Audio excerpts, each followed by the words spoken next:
تو ان کے سننے کے بھی اللہ کے ہاں قدر ہے. یہ سن رہے ہیں اللہ کی بات اور جمن سے سن رہے ہیں. اور سن کر کیا کرتے ہیں کہ سن کر کے اس کو عمل میں لاتے ہیں. اور یہی مقصد سنانے کا ہوتا ہے کہ سن کر کے عمل کریں. تو ہمیں بشارت دیجیے میرے ان بندوں کو جو بات سنتے ہیں اور سننے کے ساتھ ساتھ جب عمل کا وقت آتا ہے تو اپنے عمل کو اچھا سے اچھا بنا کر پیش کرتے ہیں. ان کے لیے بشارت. دنیا میں یہ کوئی کام اچھا ہوا اور اچھا کر کے بتایا اس کو انعام ملتا ہے, اس کی تعریف ہوتی ہے, اس کی ڈگری درجے بڑھائے جاتے ہیں کیونکہ اس نے یہ کام بہت اچھا کر کے بتایا. ہاں, اللہ تعالیٰ کا بھی یہ نظام کہ اپنے عمل کو دین کی بات پہلے جان سے سنو اور سن کر کے جب عمل کا نمبر آوے, اس کا تقاضے کا وقت آوے تو بہتر سے بہتر عمل پیش کرے اللہ کے سامنے. ان کے لیے بشارت ہے, خوشخبریاں ہیں. اور ان کی حیثیت بتائی کہ ایسے بندے جو ان بشارتوں کو سن کر کے پھر عملی زندگی کے لیے تیار ہو جاتے ہیں,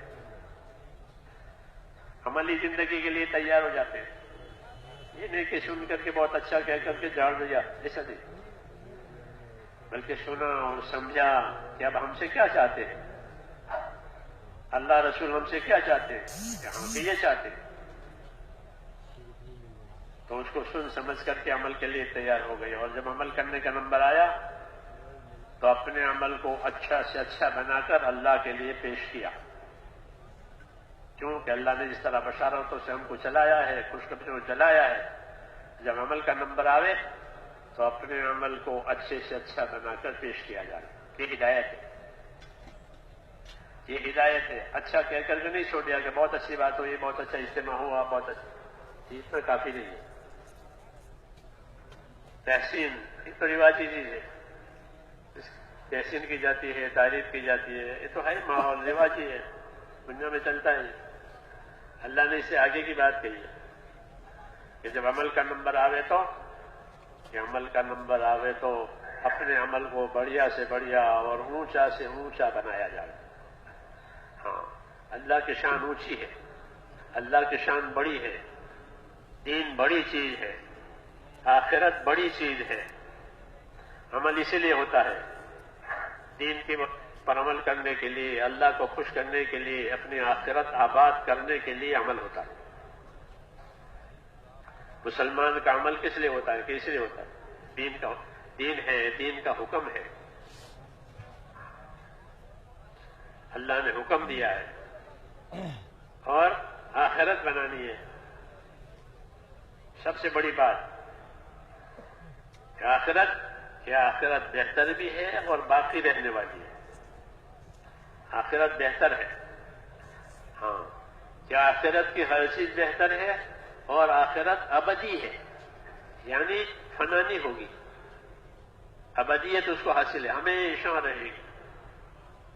حدیثوں میں جوانی جو اللہ تعالیٰ دیں گے وہ ہمیشہ رہے گی. کپڑے جو پہنائیں گے وہ پرانے نہیں ہوں گے. جوانی ختم نہیں ہوگی, پوشاک پرانا نہیں ہوگا, بڑھاپا نہیں آئے گا. ابدیت کہتے ہیں اس کو, ہمیشہ ہمیشہ کے لیے. والآخرۃ خیر وابقیٰ, کہ آخرت یہ بہت بہتر ہے دنیا سے. دنیا کو تو بہتر بنانا پڑتا ہے, دنیا کو بہتر بنانا پڑتا ہے. اگر دنیا کو بہتر نہ بناوے تو دنیا آدمی کے لیے پھندا اور فتنہ بنتی ہے, مقصد تک جانے نہیں دیتی اگر دنیا کو صحیح نہ بناوے. ہاں, یہ ہدایت ہے. دنیا فتنہ ہو جاتی ہے, دنیا پھانسا ہو جاتی ہے, مقصد بھول جاتا ہے آدمی. غفلت میں ڈالنے کا اثر دنیا میں ہے. دنیا کے ہر سبب میں یہ اثر رکھا ہوا ہے. یہ وہ آدمی کو غافل کرے. یہ تاثیر ہے غافل بنانے کی. اس لیے اپنی دنیا کو بہتر بنانی پڑے گی. ذمہ داری ہے کہ اپنی دنیا کو بہتر بناؤ. کہ دنیا کی بہتری کا کیا راستہ ہے؟ کہ دنیا کو بہتر بنانے کا راستہ یہ ہے کہ دنیا کو دین پر لگایا جائے. دنیا کو دین پر لگایا جائے. جب دنیا کو دین پر لگایا جائے گا تو وہ دنیا پاک ہو جائے گی. جیسے ذبیحہ بسم اللہ اللہ اکبر کہہ کے ذبح کیا، وہ جانور پاک ہو گیا، وہ گوشت پاک ہو گیا، حلال ہو گیا. طریقہ بتایا. دنیا پاک ہوتی ہے دین کے طریقوں سے، اور دنیا خراب ہوتی ہے اپنی خواہشات سے، منچاہی سے. اس کی دنیا خراب ہوگی اور دنیا اس کو خراب کرے گی. اس لیے دنیا کو سنوارنا ہے کہ وہ آخرت، کہ وہ دین کے تابع ہو جائے. جب دنیا دین کے تابع ہو جائے گی پھر وہ دنیا اللہ کے انعامات دلوائے گی. تجارت سے انعام ملے گا، مزدوری سے انعام ملے گا، کھیتی سے انعام ملے گا، کسی کی خدمت کرنے سے انعام ملے گا. جیسا نماز پڑھنے سے، روزہ رکھنے سے، زکوٰۃ دینے سے، حج کرنے سے انعامات ملتے، عبادت ہے، اس سے بھی ملے گا. کیوں کہ ان چیزوں کو دین کے حساب سے استعمال کیا ہے. دین سیکھا، دین سمجھا اور اپنی دنیا کو دین کے حساب سے استعمال کیا تو دنیا پاک صاف ہو جاتی ہے. پھر اس میں کوئی خرابی نہیں ہوتی بلکہ وہ نعمت بنتی ہے. اس لیے ہمیں میرے دوستوں اللہ تعالیٰ نے دین دیا ہے، یعنی اللہ نے اپنے حکم دیے ہیں اور حکم پر عمل کرنے کے طریقے دیے ہیں. کہ حکموں کو پورا کرو طریقے سیکھ کر کے، تو پھر ہر چیز صحیح ہو جائے گی. استنجا کرنے پر بھی انعام ملے گا کہ استنجا کیا، یہ کس کے مطابق؟ شریعت کے مطابق کہ انعام ملے گا، اللہ تعالیٰ راضی ہو جائیں گے. انصار مدینہ سے حضور صلی اللہ علیہ وسلم نے پوچھا، مسجد قباء والوں کیا کرتے ہو؟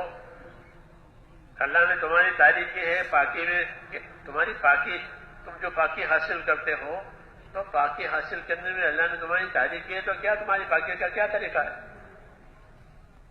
فیہ رجال یحبون ان یتطہروا، جو مسجد تقوی کی بنیاد پر آباد ہوئی ہے مسجد قباء، اس میں ایسے لوگ رہتے ہیں جو پاکی کو پسند کرتے ہیں، پاکی کا اہتمام کرتے ہیں.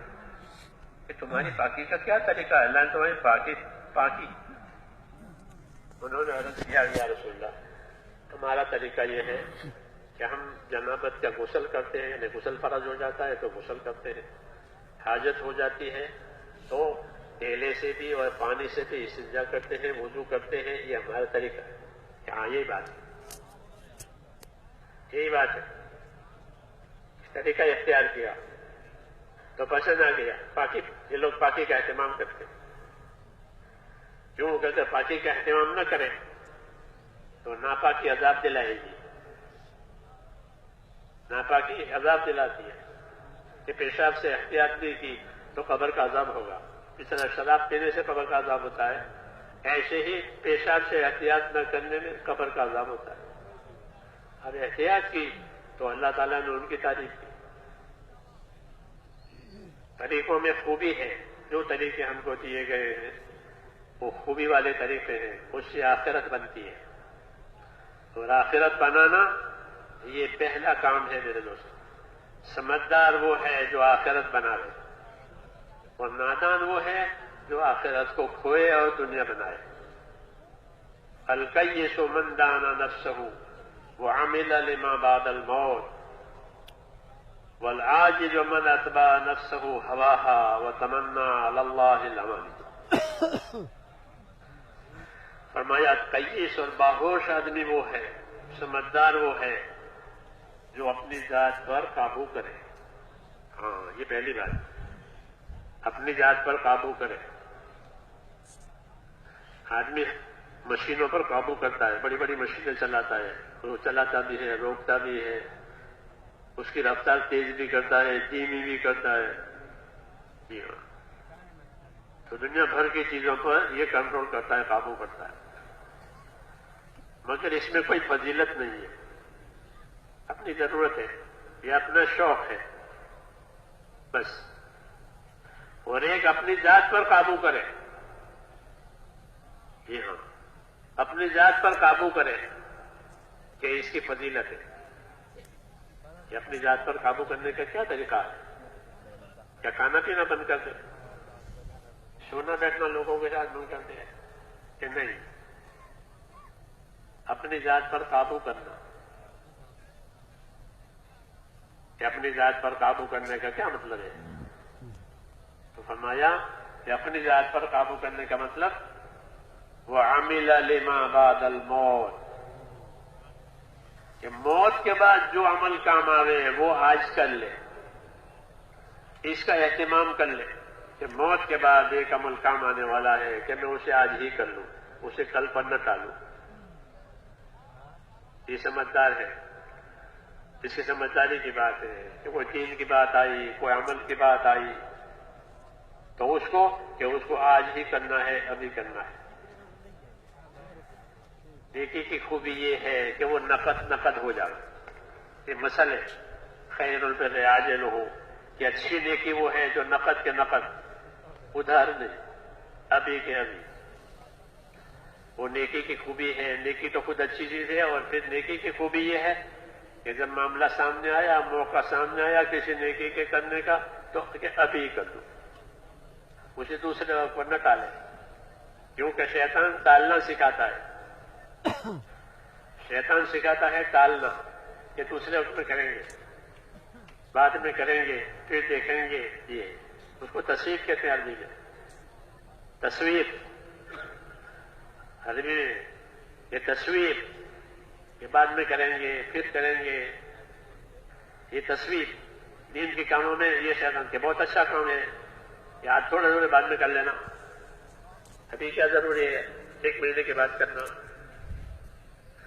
رمضان کے بعد کرنا، عید کے بعد کرنا. یہ اس کو تصویر کہا گیا. یہ تصویر شیطان کی طرف سے ہے. اور اللہ کیا حکم دیتے ہیں کہ اللہ یہ حکم دیتے ہیں کہ جلدی کرو، آگے بڑھو. سارعوا سابقوا، قرآن و حدیث میں ہے سارعوا، جلدی کرو. کس بات میں؟ جلدی کرو اللہ کی مغفرت حاصل کرنے میں، جلدی کرو جنت حاصل کرنے میں. جلدی کرو، جلدی جنت حاصل کرنے میں، اللہ کی مغفرت اور بخشش حاصل کرنے میں جلدی کرو. اور آگے بڑھو ایک دوسرے سے. ہاں، ایک دوسرے سے آگے بڑھو، یہ اللہ نے کہا ہے. رسول فرماتے ہیں صلی اللہ علیہ وسلم بادروا بالاعمال فتنے کھڑے ہونے والے ہیں، اس سے پہلے عمل میں جلدی کر لو. تو یہ اللہ رسول کی ہدایت ہے. آگے بڑھو، نماز میں بھی آگے رہو. نمازوں میں کہاں رہو گے؟ کہ نمازوں میں آگے رہو، آگے کے صفوں میں رہو. وقت سے پہلے اہتمام کرو نمازوں کا کہ اب نماز ہونے والی ہے، اذان ہونے والی ہے. یہ سب اللہ کی ہدایت ہے. اور شیطان لے جاتا ہے تسبیح کی طرف کہ ہاں بعد میں کریں گے، ابھی بہت دیر ہے، ابھی بہت دیر ہے. حدیثوں میں ہے کہ جب آدمی رات کو سوتا ہے تو شیطان اس کی گدی پر بند لگاتا ہے، جس طرح ڈاکخانے والے پارسل پر بند لگاتے ہیں پھر مہر لگاتے ہیں. بند کر کے پیک کر کے پھر مہر لگاتے، ایسے ہی پیک کر کے اس کی گردن پر پھر مہر لگاتے ہیں. اس مہر میں کیا لکھا ہوا ہے؟ ڈاکخانے میں تو ڈاکخانے کے جو شہر ہے اس شہر کا نام ہوتا ہے. شیطان کی مہر لگتی ہے جب آدمی سو جاتا ہے. اور خود علیک لیل طویل، ابھی آرام کرو بہت دیر ہے، یہ ملتا ہے. ابھی آرام کرو بہت دیر ہے، ابھی اذان میں کافی وقت باقی ہے، ابھی اور سو لو اور آرام کر لو. پھر سو جاتا ہے آدمی. پھر آنکھ کھلی، پھر یہی ملا کہ ابھی بہت دیر ہے. یہاں تک کہ وہ تہجد بھی گئی اور فجر بھی گئی اور سورج نکل آیا. یہ تصویر کا یہ اثر کہ مقصد فوت ہو گیا. یہ نہیں کہا کہ نماز مت پڑھ، نماز کے لیے مت اٹھ، بلکہ یہ کہا ابھی بہت دن باقی ہے، ابھی بہت وقت باقی ہے، اور سلا دیا. نماز بھی گئی، تہجد بھی سب ہو گیا. تصویر، ہاں یہ بڑی بیماری ہے. ایک وقت پر دوسرے وقت پر ٹالنا اپنے عمل کو، بڑی بیماری.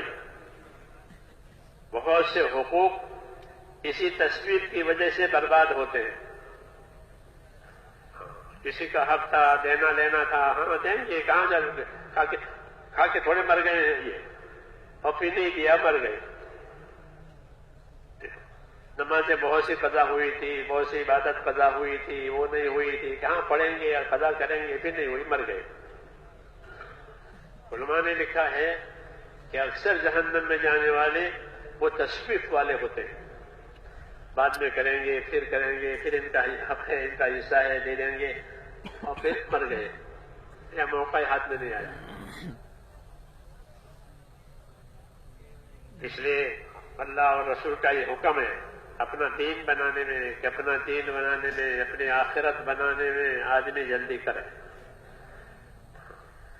زندگی بھی باقی رہتی ہے لیکن موقع ہاتھ سے نکل جاتا ہے. بعد مرتبہ زندگی ہی باقی رہتی ہے، وہی ساتھ چھوڑ دیتی ہے. اس لیے میرے بھائیوں، اصل زندگی ہے وہی کہ آدمی اپنی دنیا سے آخرت بنا لے. ساری نعمتیں اس وقت بنتی ہے جب اپنی نعمتوں سے اس سے آخرت بنائی جائے. یہ اللہ کی ہدایت ہے کہ اپنی نعمت سے آخرت بناؤ، اپنی دنیا سے آخرت بناؤ. قارون کو مال دے کر یہ بات کہی تھی.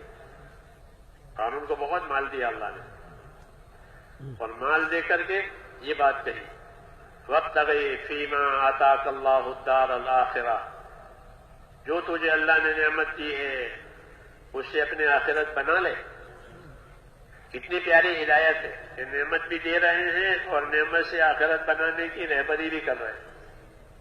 جسے کوئی آدمی ننگا پھر رہا ہو، اس کو میں پیسے دیتا ہوں اپنے کپڑے بنا لے. بے گھر ہے، اسے پیسے دے کے پیسے تو اپنا گھر بنا لے.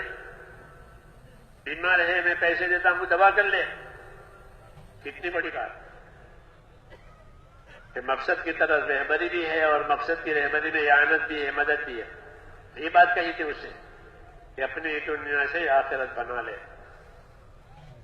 اور یہ بات خالی قارون سے نہیں کہی گئی ہے، بلکہ قارون پر رکھ کر کے ہر آدمی سے کہی گئی ہے جس کے پاس دنیا ہے وہ اپنی دنیا سے آخرت بنا لے. عام دعوت ہے یہ.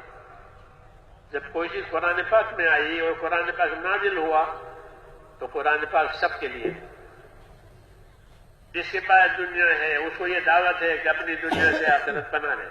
جیسے قارون ہے، قارون پر رکھ کر قیامت تک جس کے پاس بھی دنیا ہے، دنیا کی کوئی بھی نعمت ہے، مال ہے، عقل ہے، سمجھ ہے، تندرستی ہے، کہ اس سے اپنی آخرت بنا لے. یہ سمجھداری کی بات ہے.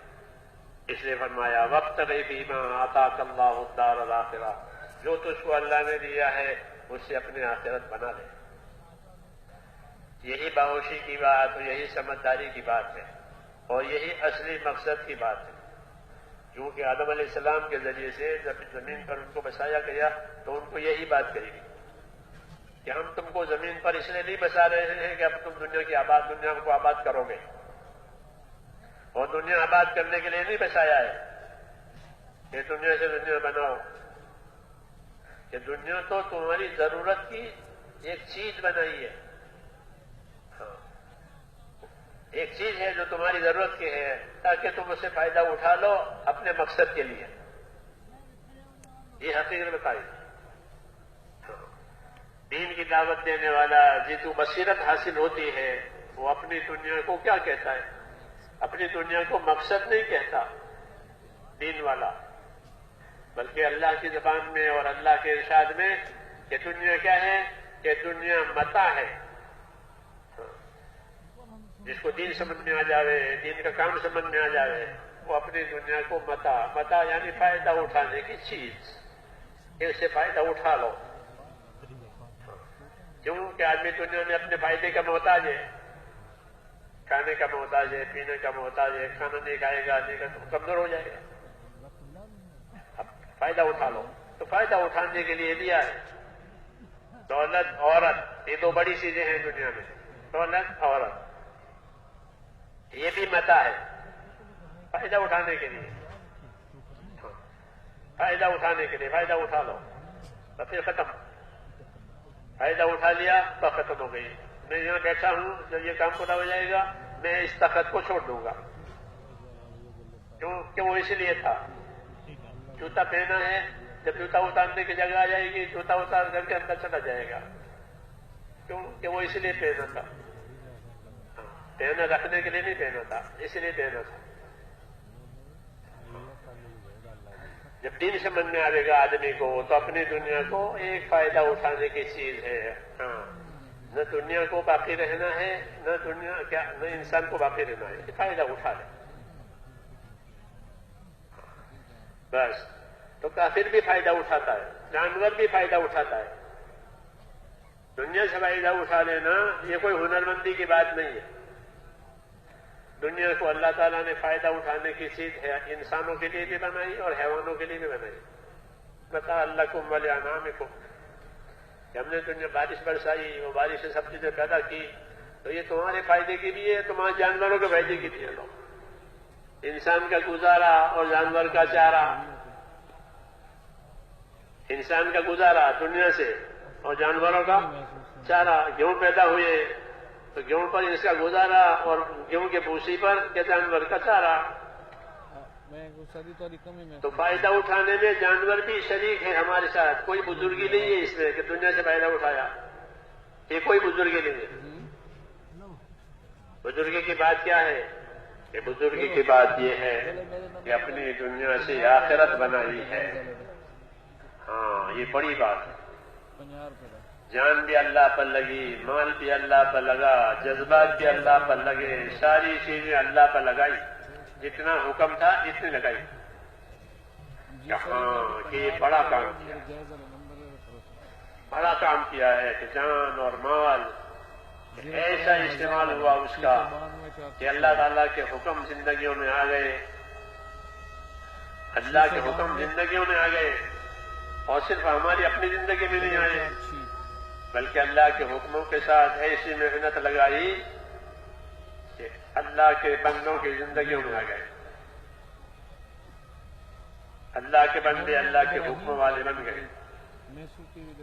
ایسی محنت کی جان مان لگا کر کے یہ دنیا میں زندگیاں حکم والی بنی، یقین والی بنی، اعمال اور اخلاق والی زندگیاں بنی کہ ہاں یہ بات بڑی ہو گئی. طوبى لعبد جعله الله مفتاحا للخير ومغلاقا للشر. کہ خوش نصیب ہے وہ بندہ، خوش نصیب ہے، مبارکباد ہے. کس کے لیے؟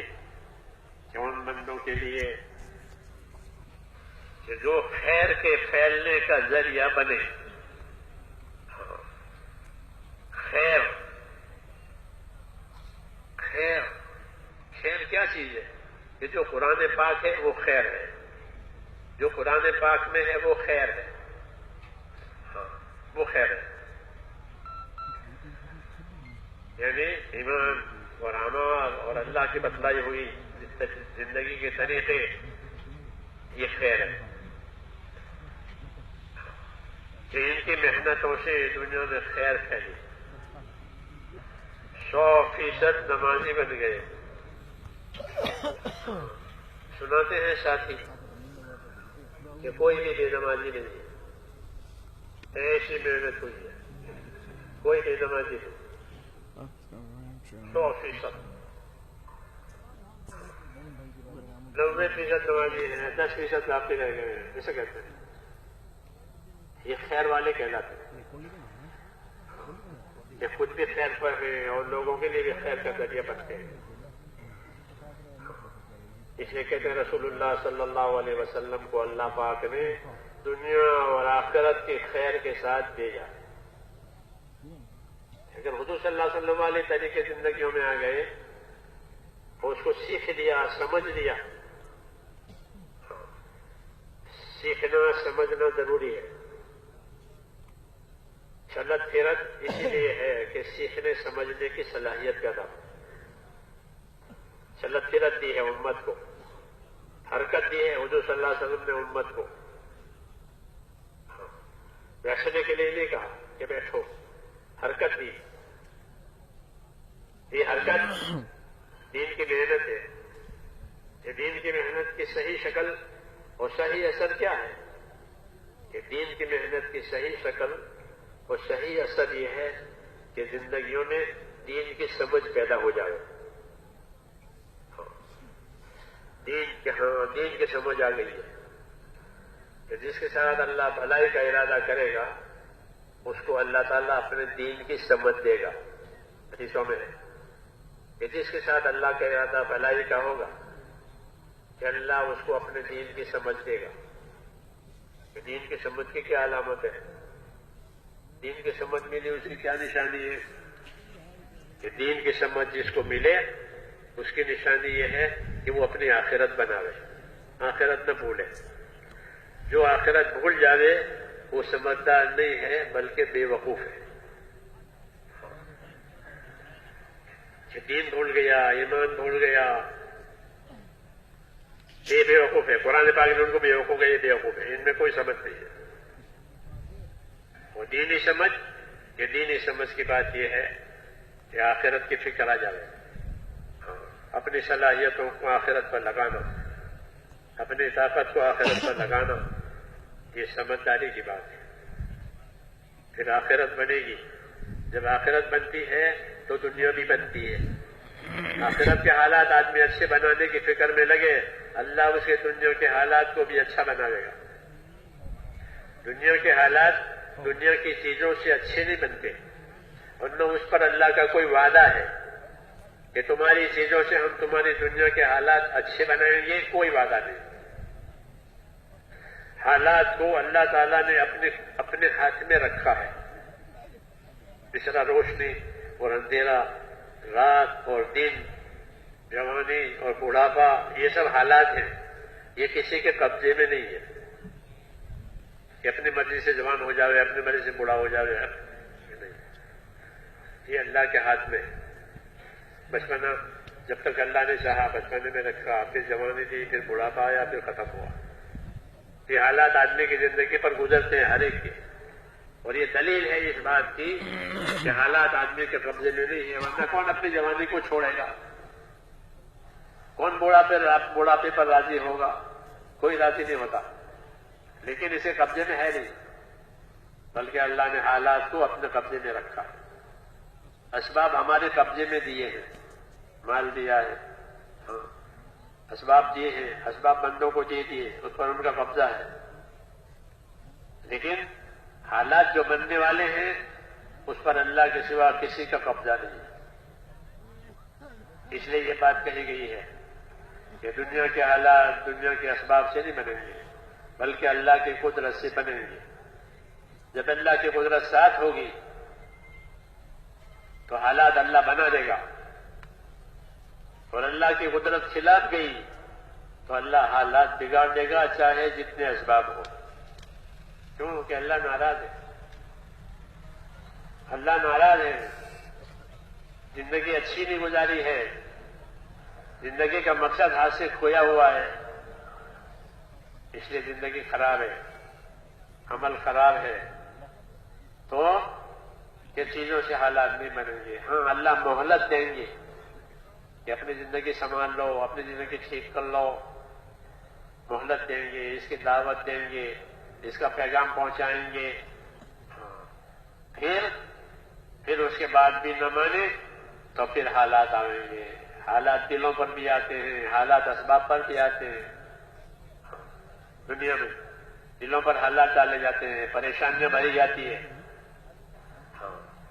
بات بگاڑی ہے تو حالات دلوں پر پڑتے ہیں کہ دل پریشانیوں سے بھر جاتا ہے، پھر دل دشمنیوں سے بھر جاتا ہے. میں نے پریشان کر دیا حالات بگاڑ کر کے، اب پریشان ہے، کوئی علاج نہیں ہے. ہر آدمی پر پریشانی کا ویلیو اتنا ہوگا جتنا اس آدمی کا اپنا ویلیو ہے. ایک آدمی لاکھ پتی ہے تو اس کی پریشانی کا ویلیو بھی ایسا ہی ہوگا. ایک آدمی کروڑ پتی ہے تو اس کی پریشانی کا ویلیو ایسا ہی ہوگا، کروڑ کے حساب سے، لاکھ کے حساب سے. ایک آدمی ملک کا مالک ہے تو اس کی پریشانی کہ اسی حساب سے آئے گی. ان جانب اللہ ہے کہ جس کا جتنا ویلیو ہے اس کی نافرمانی پر پریشانی آئے گی کہ اسی کے ویلیو کے حساب سے آئے گی. اس کے لیے کوئی علاج نہیں ہے، کوئی اس کا علاج نہیں کر سکتا. جی ہاں. اور یہ جب ہوتا ہے جب اپنی زندگیوں کو خراب کیا جاتا ہے، آخرت بھول کر کے جب زندگیاں گزاری جاتی ہے اور بات لی نہیں جاتی اللہ کی دی ہوئی، پیچھے ڈالی جاتی ہے، تو پہلے اللہ فضائل سے سمجھاتے ہیں، برکتیں بتاتے ہیں کہ یہ دیں گے، یہ دیں گے، یہ دیں گے، لیکن بات گلے اتر رہی ہے اور اپنی بات چھوٹ نہیں رہی ہے تو پریشانی میں ڈالتی ہے. علاج کرنے کے لیے کہ پریشانیاں اس نے ڈالی ہیں تاکہ یہ توبہ کرے. توبہ کرنے کے لیے پریشانی آتی ہے کہ پریشانی آئی ہے کہ توبہ کرو، راستہ غلط ہو گیا ہے، راستے پر آ جاؤ.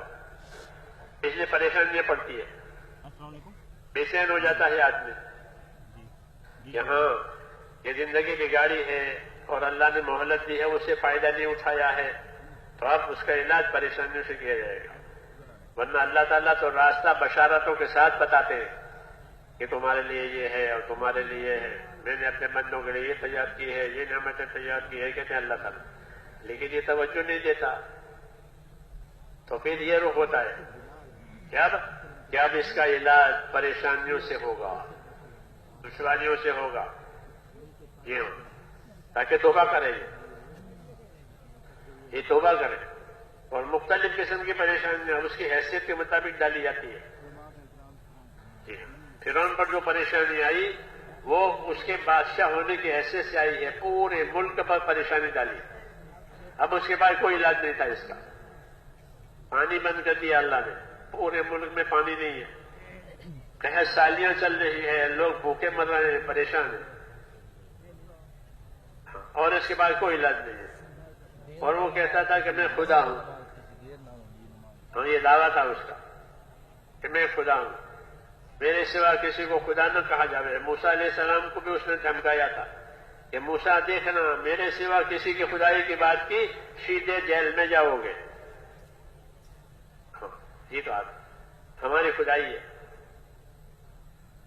اور اس کو دعوت بھی پہنچ رہی ہے اور اس کو معجزے بھی دکھائے جا رہے ہیں، لیکن کوئی فائدہ نہیں ہوا تو پھر پریشانی ہو جاتی. یہ سنت ہے اللہ کی کہ جب بات نہیں لی جائے گی کہ اب پریشانیوں سے علاج کرایا جائے گا. وَلَنُذِيقَنَّهُم مِّنَ الْعَذَابِ الْأَدْنَىٰ دُونَ الْعَذَابِ الْأَكْبَرِ لَعَلَّهُمْ يَرْجِعُونَ، کہ ہم ادنا عذاب چکھائیں گے اعلیٰ عذاب سے پہلے.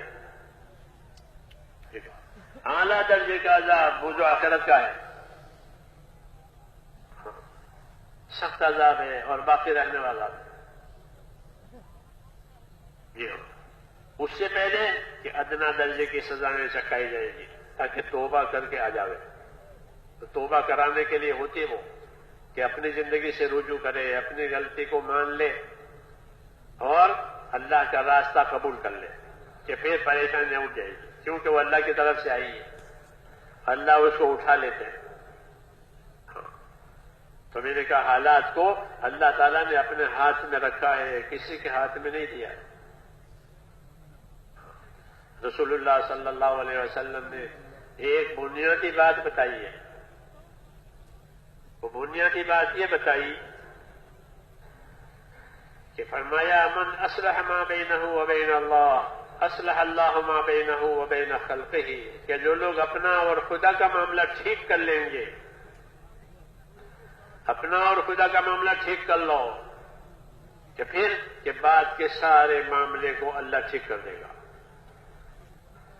یہ بنیادی بات وہ ایک چابی بتائی ہے کھولنے کے لیے کہ اللہ سے معاملہ صحیح کرو، کہ وہ زندگی گزاری جائے کہ جس سے اللہ تعالیٰ راضی ہوتا ہے تو اللہ وہ حالات لاویں گے جسے بندے راضی ہوتے ہیں.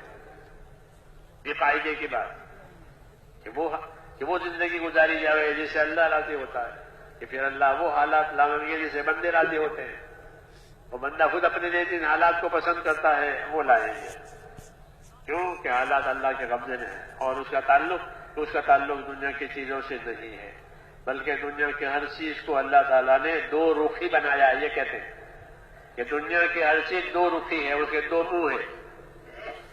نفع بھی ہو سکتا ہے، نقصان بھی ہو سکتا ہے، کامیابی آ سکتی ہے، ناکامی بھی آ سکتی ہے، دونوں باتیں آ سکتی ہیں. کوئی چیز طے نہیں ہے، کوئی چیز طے نہیں ہے کہ یہ ہوگا. اس لیے کہا کہ دنیا کی کسی چیز سے کچھ نہیں ہوگا، اللہ سے سب کچھ ہوگا، کیونکہ دو رخا بنایا ہے. جو سا رخ اللہ طے کریں گے وہ ظاہر ہوگا کہ اللہ تعالیٰ مال دیں گے اور مال دے کر نامراد بنائیں گے، جیسے قارون کو نامراد بنایا. اور مال بھی دیں گے اور کامیاب بھی کریں گے، جیسے سلیمان علیہ السلام کو کامیاب کیا. وَأُوتِينَا مِن كُلِّ شَيْءٍ إِنَّ هَذَا لَهُوَ الْفَضْلُ الْمُبِينُ. وہ کہتے تھے باپ بیٹے دونوں، داؤد علیہ السلام اور سلیمان علیہ السلام، جن کو اللہ نے بادشاہتیں دی اور دنیا کی نعمتیں دی. وہ کہہ رہے ہیں کہ اللہ تعالیٰ نے ہم کو سب کچھ دیا ہے اور یہ محض اللہ کا فضل ہے، اپنے فضل سے دیا. تو ان کے لیے مال اور ملک فضل بن گیا، اور قارون کے لیے اور فرعون کے لیے مال اور ملک عذاب بن گیا. ایک ہی چیز دو رخ ہو گئے. اس طرح ہر چیز کا دو رخ بنایا گیا ہے. اس لیے دنیا کی تمام چیزوں کو نفی کے ذیل میں لائیں. لا الہ، کہ سب چیزیں نفی کے ذیل میں ہیں، کہ ان سے کچھ نہیں ہوتا، ان پر کوئی وعدہ نہیں ہے،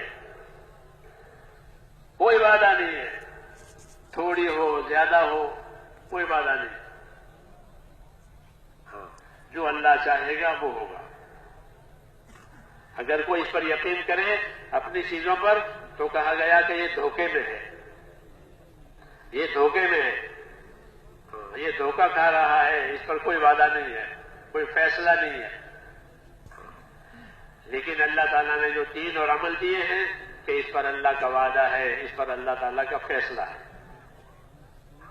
کہ دین آیا کہ دین کی ہر چیز اللہ تعالیٰ کے فضل کو لانے والی ہے.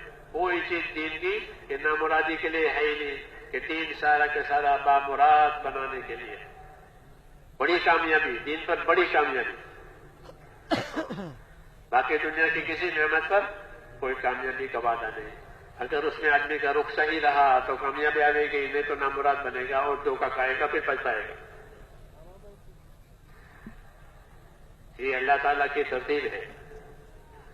اس لیے میرے دوستو، اللہ نے ہم سب کی زندگی کا ایک مقصد قرار دیا ہے کہ ہمارا تعلق سب سے پہلے اللہ تعالیٰ سے صحیح ہو جائے. یہ بڑی بات ہے کہ اللہ سے اپنا تعلق صحیح کرو. کیسے صحیح کریں گے؟ کہ دین کی محنت سے دین بنے گا، ایمان کی محنت سے ایمان بنے گا. یہی اللہ کا تعلق ہے. کیا وہ ایمان والے بن گئے، ان کے دلوں میں اللہ تعالیٰ کا ڈر آ گیا، ان کے دلوں میں یقین آ گیا آخرت کا. اور اللہ تعالیٰ نے آخرت میں جو چیزیں بنائی ہے جس کی خبر دی ہے نبیوں نے، قبر ہے، قیامت ہے، حشر ہے، جنت ہے، دوزخ ہے، حساب ہے، یہ سب اس کی خبریں دی ہے یقین کرنے کے لیے کہ یہ بات پکی باتیں ہیں. پھر یہ سب چیزیں کہ ان سب چیزوں کو دکھایا گیا ہے تاکہ ہر آدمی اپنی زندگی کا نتیجہ دیکھ لے گا. اپنی اپنی زندگی کا نتیجہ دیکھنے کے لیے جو جگہ ہے، جو ماحول ہے، وہ آخرت کہلاتی ہے کہ یہاں ہر آدمی اپنی زندگی کا نتیجہ دیکھے گا۔ وَوَجَدُوا مَا عَمِلُوا حَاضِرًا وَلَا يَظْلِمُ رَبُّكَ أَحَدًا، کہ جو کام عمل کیے تھے انہوں نے وہاں اس کو حاضر پایا۔ ایک ذرہ کے برابر بھی کسی کی نیکی ہے کہ وہ حاضر ہوگی وہاں، ایک ذرے کے برابر بھی کسی کی بدی ہے کہ وہ حاضر ہوگی۔ ذرہ۔ عائشہ ام المومنین رضی اللہ تعالیٰ عنہا بہت سخی تھی، سخاوت بہت تھی مزاج میں، دونوں محنوں میں، اس لیے لوگوں کا اکرام، لوگوں کی خدمت، جو کچھ آیا وہ دے دیا۔ ایک دفعہ ایک آدمی کے لیے فرمایا کہ اس کو ایک انگور کا دانہ دے دو، انگور کا یہ دانہ اس کو دے دو۔ خادمہ نے پوچھا کہ آپ تو بہت دیتے، ایک انگور کا ایک ہی دانہ، یا تو ایک ہی دانہ ہوگا، ایک ہی دانہ۔ عائشہ رضی اللہ عنہا فرمایا کہ تم دانہ دیکھ رہی ہو، اس ایک دانے میں کتنے ذرے ہیں، اس ایک دانے میں کتنے ذرے ہیں، یہ بہت ذرے ہیں کہ اللہ تعالیٰ تو اس کا حساب جب آئے گا تو ذرے کے حساب سے دے گا، دانے کے حساب سے نہیں دے گا۔ یہ یقین کی بات ہے، یہ ذرے کی بات ہے، ذروں کا حساب ہاں یہ آخرت میں۔ اور پھر آخرت کے جو وعدے ہیں اللہ تعالیٰ کے، کیا ہاں اس کی تو حیثیت ہی عجیب ہے، یعنی اللہ تعالیٰ اصل عمل پر بھی دیں گے، اور اصل عمل قائم کرنے کے لیے جتنے راستے واسطے اختیار کیے جائیں گے اس پر بھی دیں گے۔ یہ آخرت کی بات، دنیا محدود دیتے ہیں، اور آخرت کیا، آخرت کو اللہ تعالیٰ لامحدود دیتے ہیں، پھر اصل عمل پر بھی دیں گے، اور اصل عمل کے لیے جو راستہ واسطہ اختیار کیا جائے گا اس پر بھی دیں گے۔ اس لیے آخرت کی تجارت بڑی تجارت ہے۔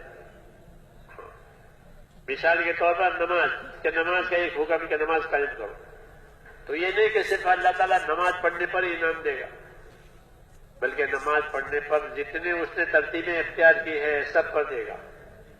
اگر نماز پڑھنے کے لیے مسجد بنائی ہے، سبحان اللہ، کہ مسجد بنائی، ہاں کہ جو نماز کے لیے مسجد بناوے گا کہ اللہ تعالیٰ اس کے لیے جنت میں گھر بناوے گا، اور جیسی مسجد بنائی ہے ویسا گھر بنے گا، کہ عالی شان بنائے کیا عالی شان گھر بنے گا۔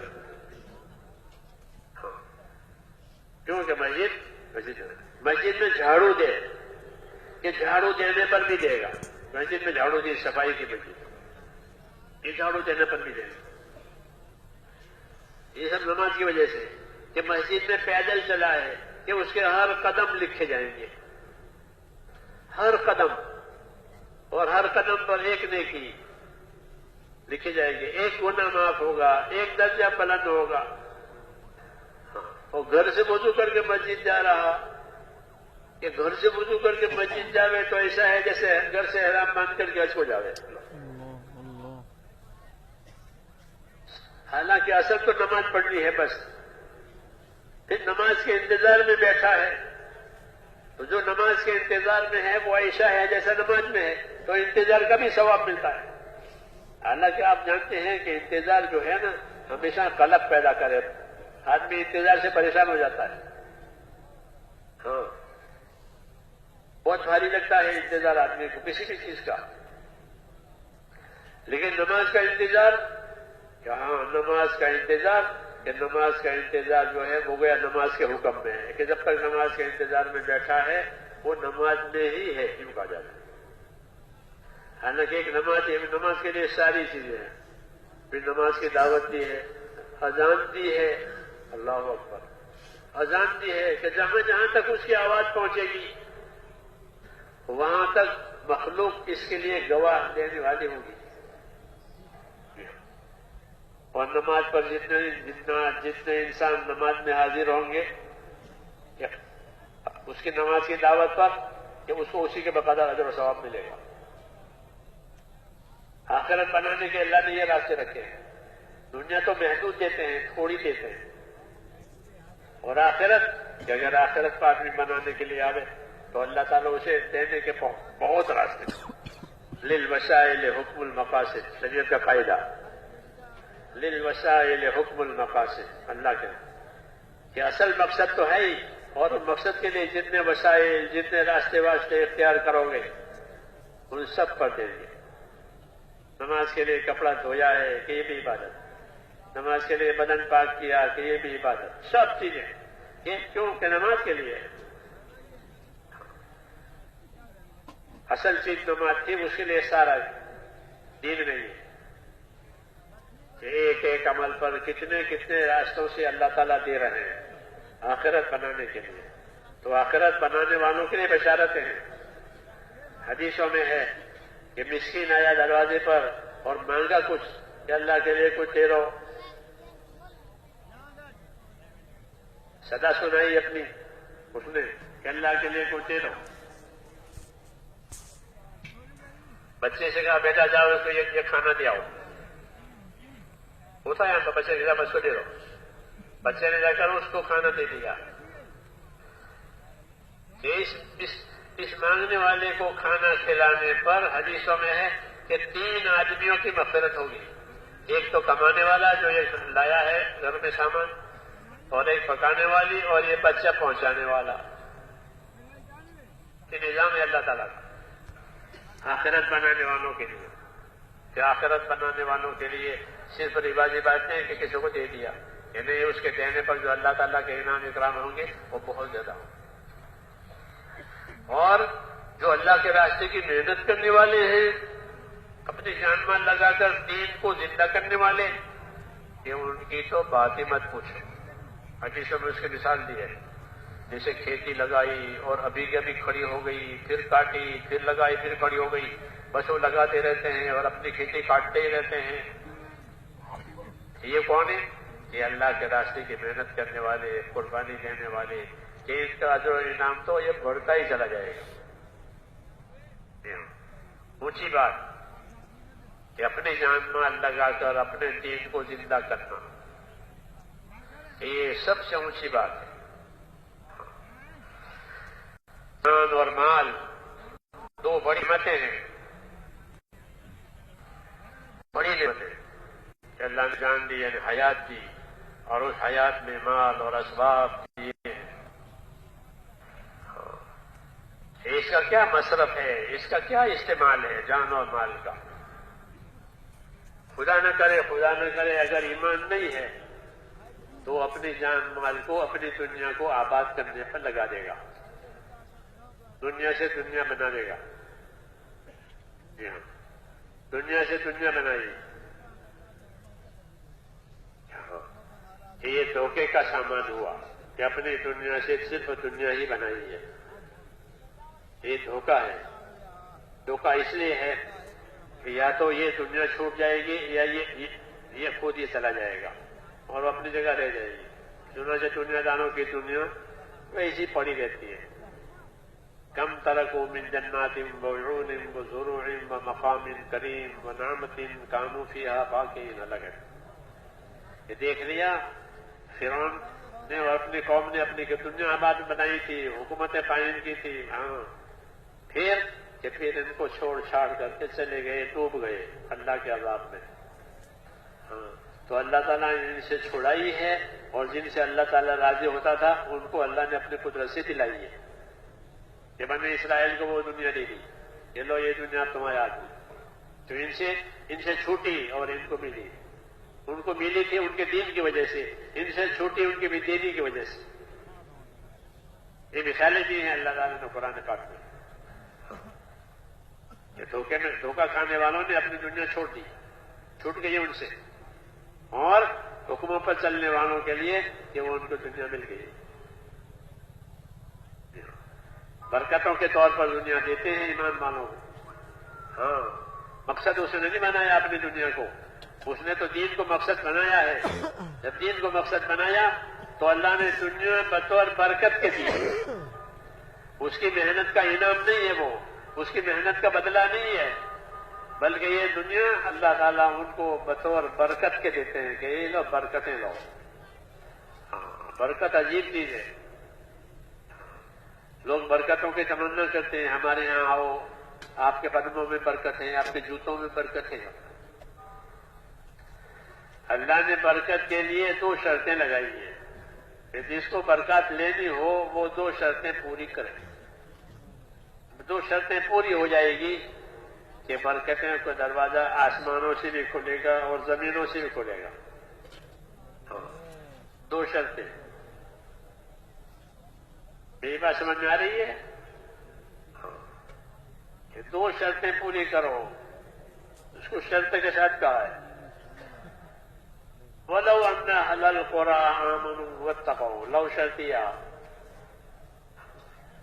کہ اگر یہ زمین شہروں میں اور آبادیوں میں بسنے والے لوگ اپنی زندگی ایمان والی بنائیں, اللہ کا یقین, آخرت کا یقین, قبر قیامت کا یقین, ایسا یقین جو عمل پر ڈالے, وہ یقین صحیح کہلاتا ہے جو عمل پر ڈالے.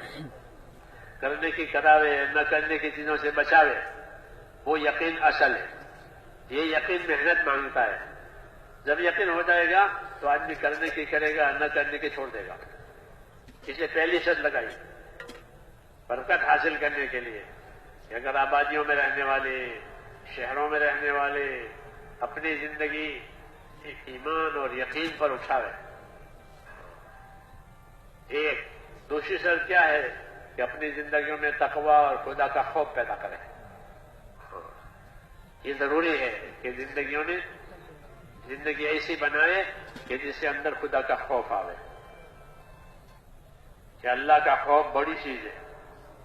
اللہ کے خوف کے مقابلے میں کوئی چیز نہیں. آدمی اللہ کے خوف سے اللہ کے حکموں کی تابعداری پر رہتا ہے, احتیاط میں رہتا ہے, یہ بڑی چیز ہے. تو اندر اللہ تعالیٰ خوف پیدا کیا, یقین پیدا کیا, خوف پیدا کیا. فضائل اسی لیے سنائے جاتے ہیں, وعدے وعیدیں اسی لیے سنائی جاتی ہیں کہ وعدوں کا یقین اور وعیدوں کے ذریعے سے خوف, اللہ سے ملنے کا یقین, اللہ کی سزا کا خوف, اللہ کے راضی ہونے کا یقین, اللہ کی ناراضگی کا خوف. کیونکہ اللہ کا راضی ہونا بہت بڑی چیز ہے. اور رضوان من اللہ اکبر, کہ اللہ کا راضی ہونا بڑی چیز, اور اللہ کا ناراض ہونا یہ بڑی چیز, بڑی خطرناک بات. عیسیٰ علیہ السلام سے کسی نے پوچھا کہ سب سے زیادہ خطرناک بات, فرمایا اللہ کا غضب اور اللہ کا ناراض ہونا, اللہ ناراض ہے. جب ایمان اور تقوی اندر پیدا ہو گیا, کہ بس یہ 2 وائر کی طرح جیسے بجلی کے 2 وائر ہوتے ہیں, بجلی کے 2 وائر 2 قسم کے ہوتے ہیں, ایسے 2 وائر ہیں. ایک ایمان یقین کا وائر, وہ اللہ کے اطاعت پر لے جائے گا, اللہ کی تابعداری پر لے جائے گا. جتنا ایمان اتنے اطاعت, جتنا ایمان اتنے اطاعت. ہاں اس سے ایمان کا تقاضا ہے کہ ایمان پیدا کرو تاکہ زندگی اطاعت پر آوے. پھر اطاعت بھی کرے گا محبت سے, اطاعت بھی کرے گا ادب سے. کیوں کہ ایمان آیا ہے اندر, ایمان کی محنت سے ایمان آیا. تو اب اللہ کے اطاعت کے محبت سے, ادب سے اطاعت کرے, عظمت سے اطاعت کرے, دباؤ سے نہیں, غرض سے نہیں.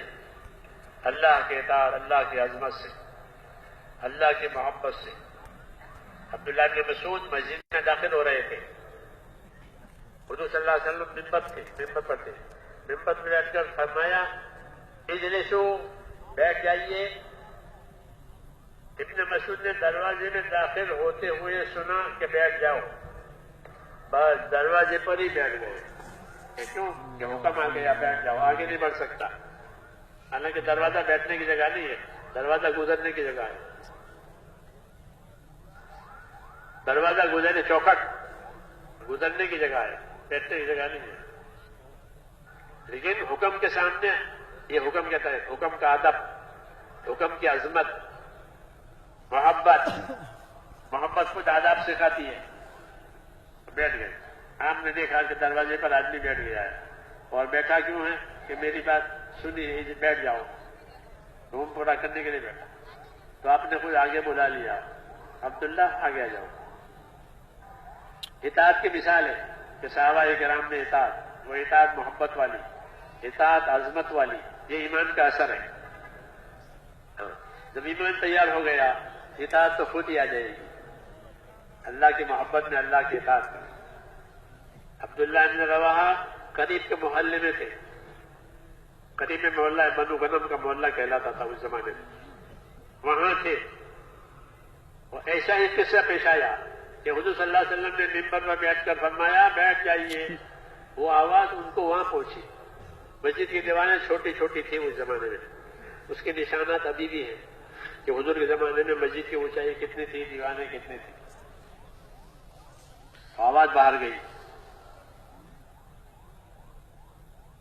تو عبداللہ بن رواحہ نے وہ آواز سنی جناب کی کہ بیٹھ جائیے، وہ وہیں بیٹھ گئے۔ جی ہاں، کیوں کہ مجھے اللہ کے نبی کا حکم پہنچا ہے۔ یہ ایمان کہلاتا ہے۔ اس ایمان میں محبت بھی ہوتی ہے، اس ایمان میں عظمت بھی ہوتی ہے، اس ایمان میں خوف بھی ہوتا ہے۔ وہ ایمان ڈراتا بھی ہے، چلاتا بھی ہے، بڑھاتا بھی ہے۔ اللہ کے حکموں کی محنت سے یہ ایمان ملتا ہے، ادب والا، عمل والا، محبت والا، کوئی دباؤ نہیں، کوئی غرض نہیں، کچھ۔ تو بنو غنم کے محلے میں اپنے کسی کام میں تھے، حکم ملا بیٹھ جاؤ، وہیں بیٹھ گئے۔ لوگوں نے عرض کیا کہ عبداللہ بن رواحہ بنو غنم کے محلے میں بیٹھ گئے ہیں۔